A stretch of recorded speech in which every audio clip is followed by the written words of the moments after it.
Dober večer vsem skupaj na današnjem webinarju. Jaz sem vesela, da smo še drugače ne spet preko spletnih ekranov skupaj. In danes imamo izjemno zanimivo temo – stres. Jaz mislim, da ste se vsi že kdaj znašli v neki stresni situaciji, pa ponavadi, ko govorimo o stresu, razmišljamo, da gre za neko večjo stvar, ne? Recimo, da je ne vem, kakšna smrt v družini, da je neka težka bolezen, da je ne vem, izguba službe, ampak dejansko se pa mi s stresom srečujemo bolj kot ne na vsakodnevni ravni. In glede na to, da je stres že danes naš stalni spremljevalec, se nam je tudi zdelo, da bo to zelo aktualna tema. In glede na to, da lahko tudi hudo poškoduje naše celice, je smiselno, da se ustrezno zaščitimo. O različnih tehnikah in o tem, kako lahko poskrbimo za to, da se izognemo stresu oziroma da preprečimo, ker izogniti se mu praktično ne moremo, ker smo mu že zaradi samega okolja izpostavljeni, bo povedala današnja predavateljica, naša strokovna sodelavka Monika Lepener. Upam, da sem prav povedala, ponavadi malenkost narobe naglasim, ampak sigurno se bo tudi sama vam vsem predstavila, če jo slučajno še ne poznate, tako da jaz z veseljem predajam besedo njej. Tako da izvoli. Maja, hvala lepa. Lepo si povedala, v redu je.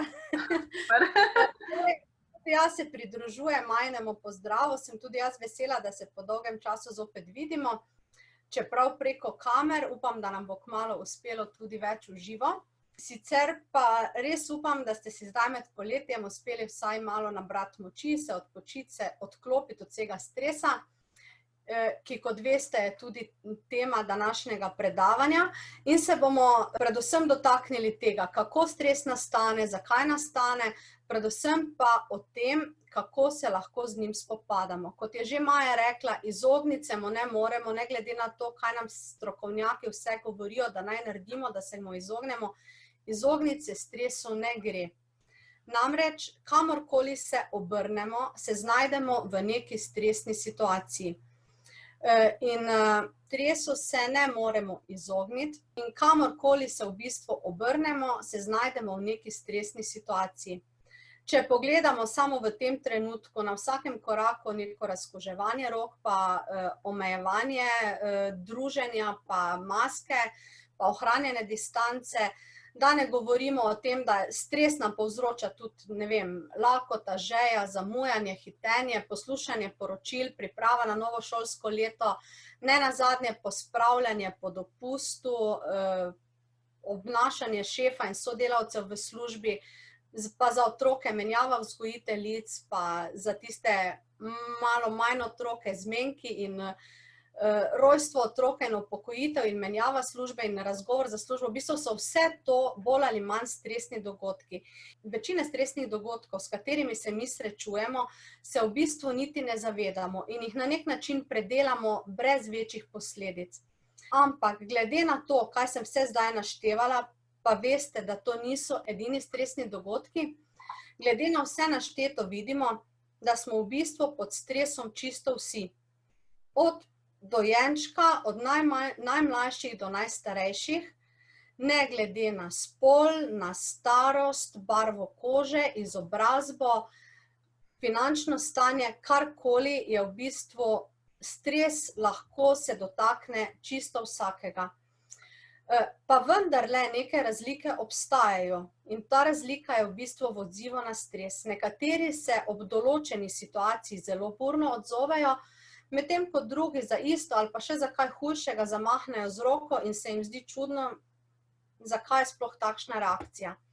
Naš odziv na stres pa je odvisen predvsem od naših izkušenj. Torej, izkušnje smo pa seveda dobivali čez celotno življenje. Manj imamo teh nekih izkušenj stresnih situacij, manj smo v bistvu opremljeni za spopadanje s stresom. Nimamo nekih mehanizmov, se znajdemo na nekem tujem področju in bolj buren bo naš odziv. V bistvu gre pri stresu za notranji mehanizem, ki ga kontrolira v prvi vrsti živčni sistem in ta, ko pošlje informacijo po telesu, se v bistvu dotakne čisto vsake celice v telesu. Ni to samo, ne vem, glavobol, pa slabo počutje, pa plitko dihanje, ampak se stres dotakne čisto vsake celice v telesu. Ta notranji mehanizem, namreč, ko se sproži v možganih, za kratek čas prilagodi njihovo delovanje in tako pripravi celoten organizem na premagovanje nastale situacije. In v svojem bistvu je stresna reakcija pozitiven mehanizem, saj je s svojim delovanjem tekom zgodovine ohranjal življenja. V bistvu stresna situacija je poznana pri vseh sesalcih, ne samo pri človeku. In če pogledamo ta graf, v bistvu vidimo, da čim se veča stres, se veča tudi naša zmogljivost do nekega optimuma.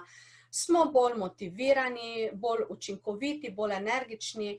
Pri novodobnem človeku lahko govorimo o hitrejši izvedbi dela, boljšem spominu, bolj tenkočutnem zaznavanju, racionalnejših, hitrejših odločitvah, ki niso morda najboljše v tistem trenutku, so pa hitre. Ker stres je namreč reakcija obrambe. Skozi celo zgodovino je bil. In kot takšen je pozitiven, zato da ti se braniš ali pa bežiš. Ampak pozitiven ostaja le v tem primeru, če je občasen, če je kratkotrajen in tudi ne preveč intenziven. In ko se mi srečamo z stresno situacijo, se v bistvu v našem telesu oglasi alarm, ki v bistvu pomeni samo eno. Če zmoreš, se bojuj, če ne zmoreš, beži. Na tem grafu vidimo, kaj se v našem telesu dogaja. Najprej tukaj črtica gre v bistvu navzdol, šok. Kaj se recimo, ne vem, če vzamemo primer, se spotaknemo na stopnicah, kaj se zgodi? Občutimo nek mraz po hrbtu, postanemo bledi, lahko se nam začnejo potiti roke, to je v bistvu stanje šoka in potem v bistvu protišok. Ko se pa začnejo sprožati naši hormoni, stresni hormoni, začnemo hitreje dihati, srčni utrip se nam pospeši in v bistvu potem ko vidimo, samo sem se spotaknil, sem se uspel ujeti, se počasi umirimo, kar v bistvu pomeni ta modra črtica, uspešno obvladovanje stresorja.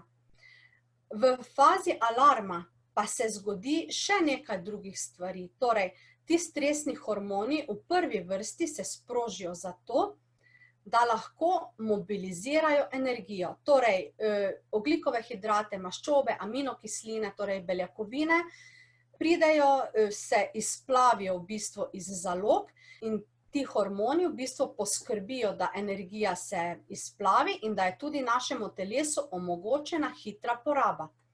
Kot sem že rekla, v času alarma se tudi poveča delo srčno-žilnega sistema, torej srce hitreje bije, hitreje dihamo, dihanje je sicer plitkejše, ampak hitrejše. In s tem delom povečanim se v bistvu zagotavlja kisik in hranila mišicam, torej bori se ali beži. V obeh primerih potrebujemo veliko energije. V tem času stresa se prebava zelo upočasni, lahko se celo ustavi. Ker je pač to ena od funkcij, ki za boj v tistem trenutku ni potrebna, tako kot tudi niso potrebne spolne in reproduktivne funkcije. In zato se v času stresa tudi zelo zmanjša želja po spolnosti, pa tudi ovulacija, zanositev in možnost donositve so v bistvu manjše. In z tega bomo tudi kasneje videli, prihaja tudi na tem področju do več različnih motenj, ki se v bistvu v času stresa pojavljajo. Prav tako se v času stresa zmanjša občutljivost na bolečino, čisto iz preprostega razloga, če si v boju ranjen, bi zaradi bolečine lahko odnehal, ti se pa vendarle moraš boriti naprej, ker lahko to potem prenehanje boja ogroža tvoje življenje, hkrati pa se poveča nagnjenost k strjevanju krvi, kar pomeni, če si ranjen, če pride do neke krvavitve, se krvni strdki hitreje tvorijo, zato da v bistvu zopet krvavitev ne ogroža tvojega boja. In vsi ti faktorji trajajo še kar nekaj časa in še kar eno fazo, ki jo imenujemo faza odpora. V tej fazi smo pa mi v bistvu manj občutljivi na stres. Telo se bori in dela po svojih najboljših močeh. Ti hormoni so na višku, izplavlja se energija, v bistvu naše telo ima vse, kar potrebuje, ampak vemo, vse to ne more trajati v nedogled. In v tem času v bistvu se nam zdi, da kar nekako dobro delujemo, dokler ne zmoremo več. In v nekem trenutku stopimo v fazo izčrpanosti in se začnejo pojavljati v bistvu utrujenost, znaki izgorelosti, ki pa potem vodijo tudi v različne bolezni, lahko tudi v smrt. Govorila sem že, da je stresni sindrom v bistvu poznan že od pradavnine. In jamski človek je bil v bistvu izpostavljen predvsem fizičnemu stresu. Torej, je prišel z jame, ne vem, zagledal mamuta in potem je imel samo dve možnosti. Ali se bo boril ali bo zbežal. Skratka, kakorkoli se je odločil, je ta stres izjemno dobro nadzoroval. Ko je doživel in preživel stresno situacijo, se je lahko vrnil v jamo, tam preživel toliko časa, da je nevarnost minila, hkrati je imel pa tudi dovolj časa za umiritev, za počitek, za nabiranje novih moči in v tem času so se v bistvu tudi, bi lahko rekli, ko smo gledali pri eni izmed prejšnjih grafov, tista modra črtica. Stresni hormoni so se znižali na nek fiziološki nivo, on se kot tak se je regeneriral in je lahko lepo mirno živel dalje, do naslednje stresne situacije. Za razliko od prednikov naših, pa danes doživljamo predvsem mentalni in psihosocialni stres. To je pa tisti stres, ki ga ne moremo mu pobegniti. Enostavno ne moremo, tudi če bi se izolirali od vseh ljudi, od vseh nekih situacij, smo še vedno v stresu, preprosto zato, ker smo v osamitvi. Za človeka pa vemo, ni narejen za to, da bi bil sam, mi se radi družimo, radi smo v družbi, potrebujemo ljudi okoli sebe in v tem primeru je tudi to potem stres. Skratka, današnjemu stresu se ne moremo izogniti. In zaradi tega, ker smo kar naprej bombardirani z nekimi stresnimi situacijami, lahko danes govorimo predvsem o kroničnem stresu. Ta kronični stres, ki pa se nam dogaja v eno, ki nas kar naprej bombardira, nam ne daje dihati, pa je v bistvu tudi eden glavnih vzrokov obolevnosti, tako na psihični kot na fizični ravni. In po večjih različnih raziskavah v bistvu tudi glavni vzrok za bolniško odsotnost iz dela.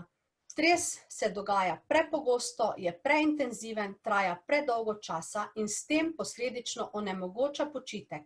S tem pa regeneracijo celic v našem telesu. In na ta način se v bistvu naše zaloge porabljajo, naši hormoni, stresni hormoni so kar naprej na višku, ne samo adrenalin, noradrenalin, ampak tudi posledično potem inzulin.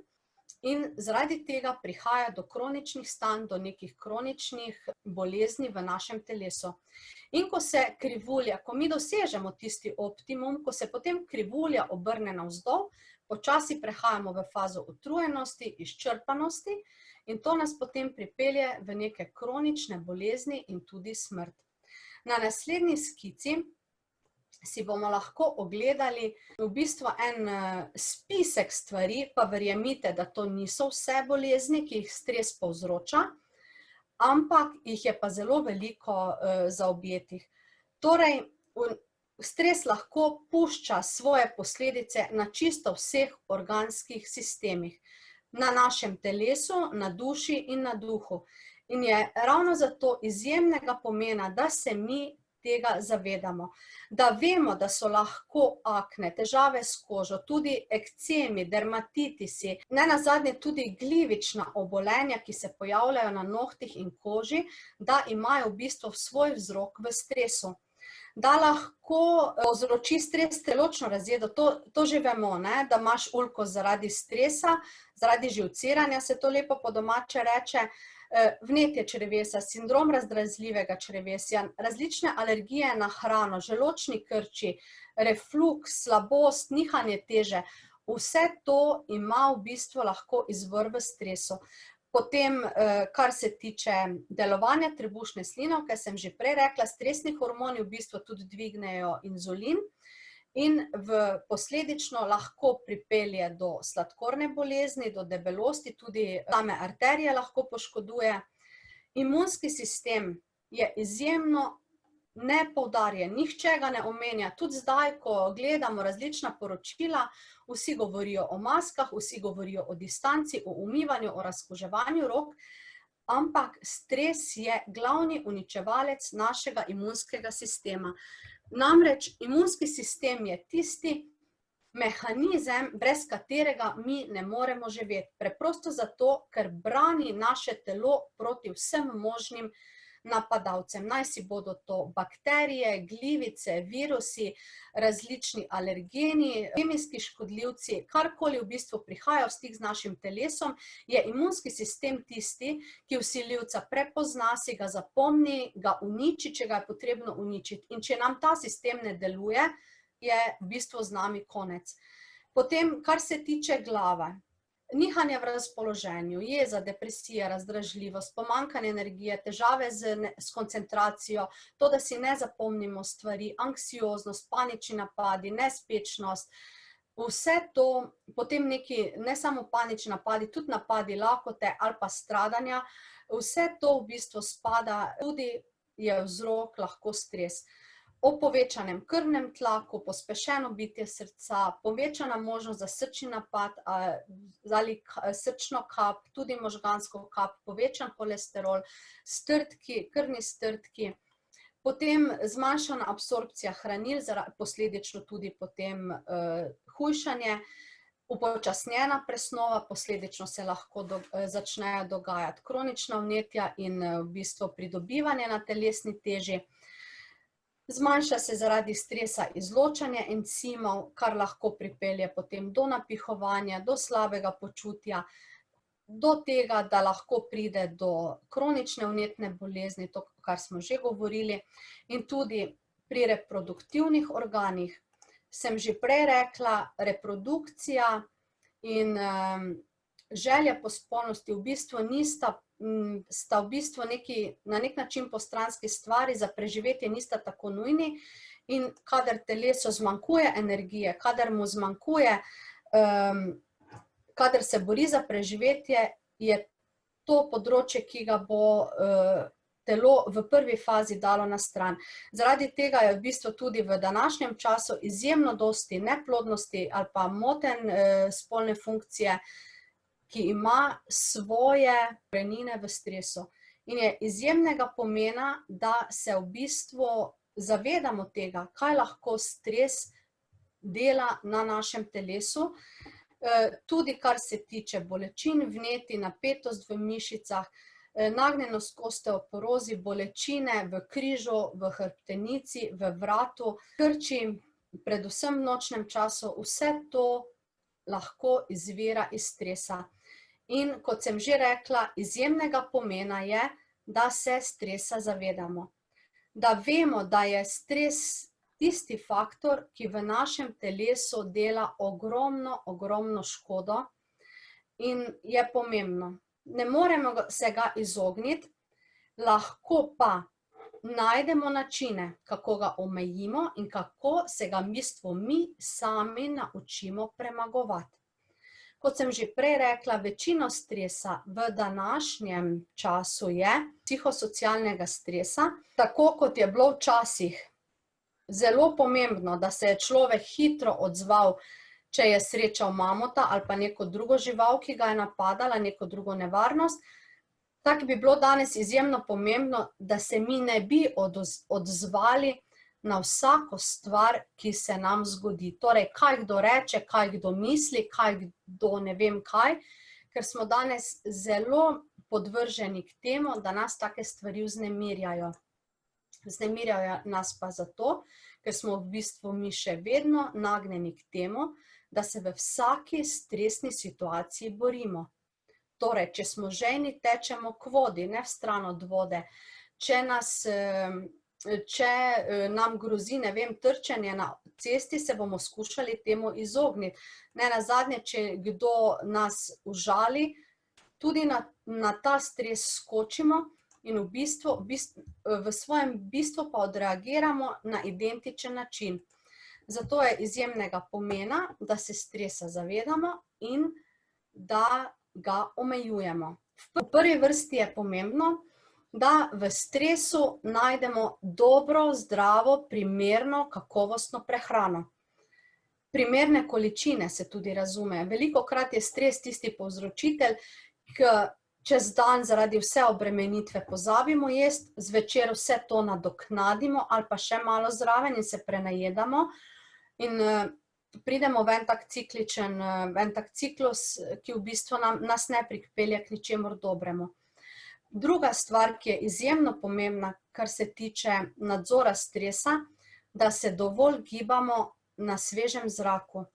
Pač kolikor je svežega zraka, sploh še zaradi vseh onesnaženj v današnjem času, ampak vseeno, da najdemo en primeren način rekreacije na svežem zraku, nekaj, kar nam odgovarja. Nekdo, ki ima, ne vem, obrabljena kolena, zagotovo ne bo tekel, bo morda raje izbral neko plavanje, ampak karkoli, da se dovolj gibamo, namreč s tem na nek način spraznimo glavo, se umirimo, se nadihamo, se sprostimo in k sprostitvi tudi zelo veliko prinese spanec. Kakovosten spanec, seveda ob pravem času, da ga je dovolj, da je kakovosten spanec in ne smemo pozabiti niti na pozitiven odnos do življenja.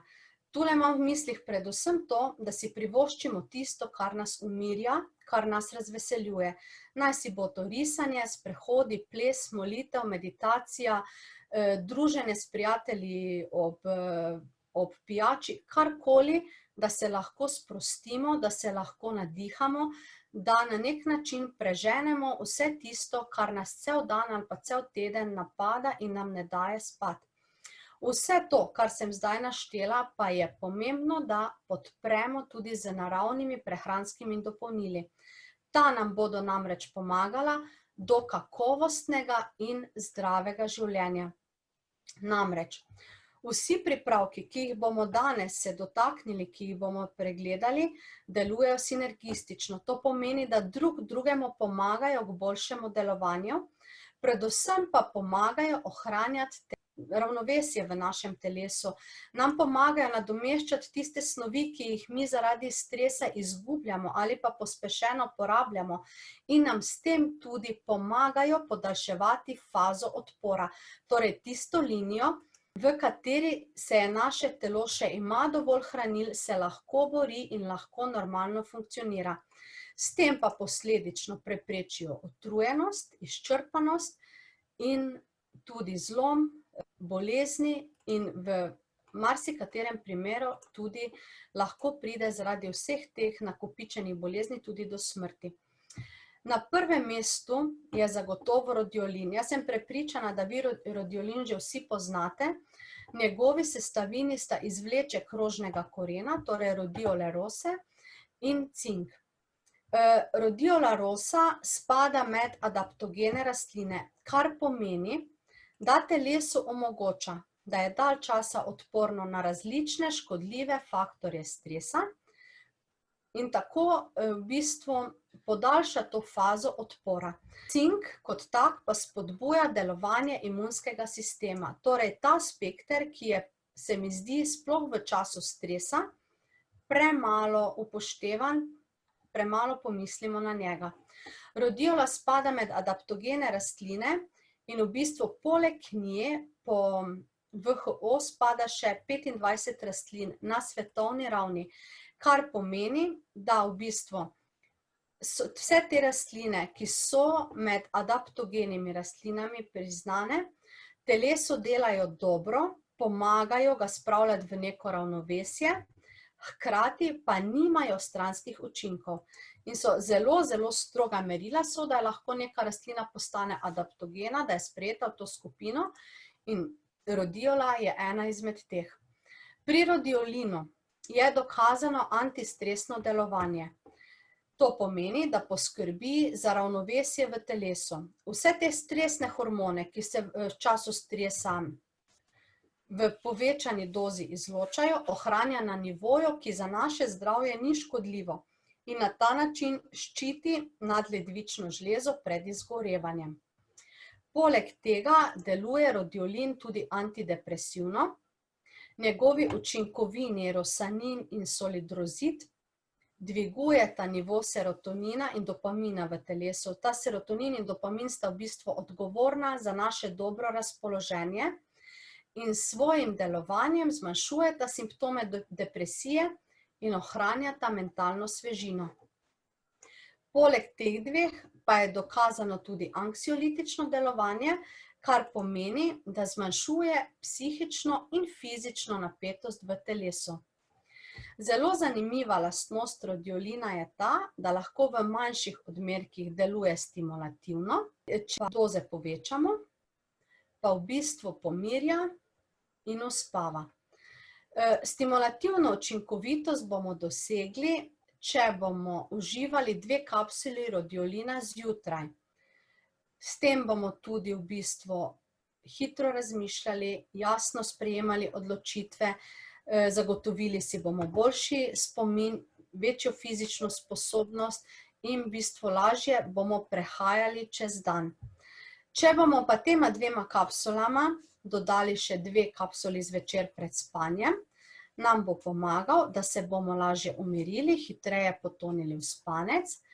In če se srečujemo s povečanimi napori, lahko dodamo 2 kapsuli rodiolina še ob kosilu. Torej, da si nekako za popoldanski čas zagotovimo ta stimulativno delovanje. Delovanje rodiolina lahko dopolnimo s kokoabin ekstraktom, torej izvlečkom kakavovih zrn in goji jagodami, ki bosta poskrbela za več umirjenosti.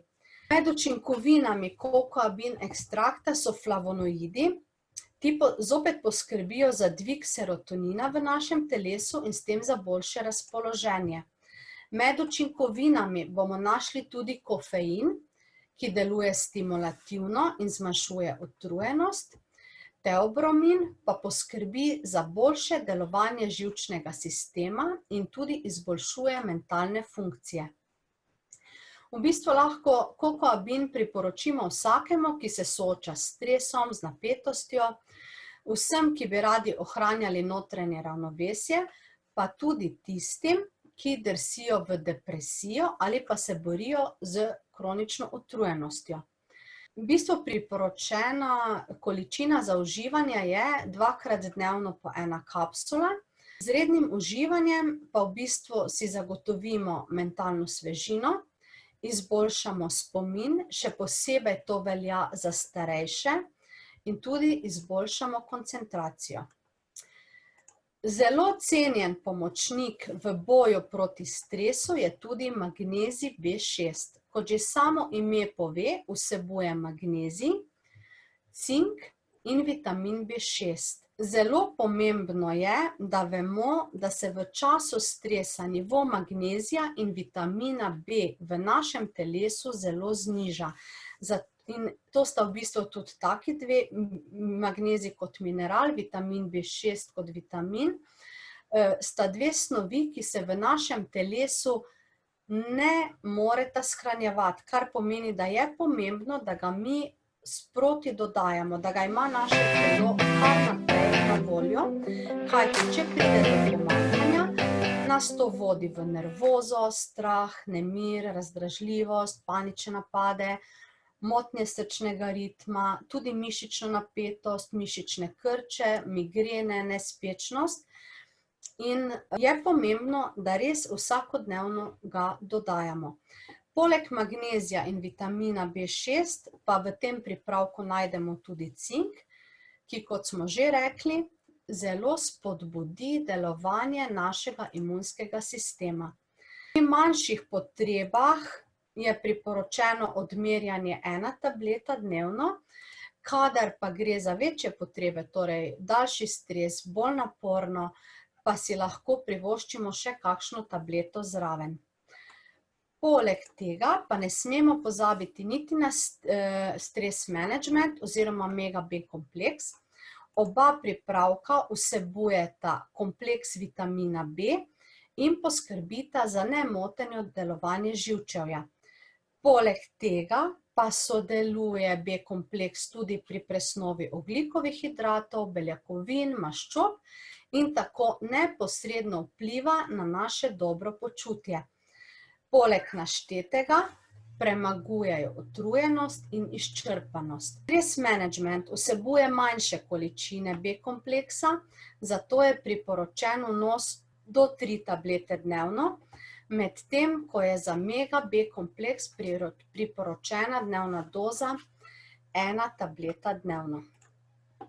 Preden se poslovimo, bi vam želela samo še eno stvar, da vse to, kar ste danes slišali, verjamem, da ste veliko od tega že vedeli, prenesete v svoje življenje za lažje spopadanje s stresom. In predvsem vam želim, da naj vam pomaga v smeri izboljšanja kakovosti življenja in pri ohranjanju ravnovesja. Nikakor pa ne delajte nekih sprememb v življenju samo zato, da bi lahko delali še več. Namreč, vse pogosteje se srečujem z ljudmi, ki prihajajo po pomoč, ki iščejo nasvete, ki želijo nekaj spremeniti, ravno iz tega razloga, ker bi želeli v življenju narediti še več.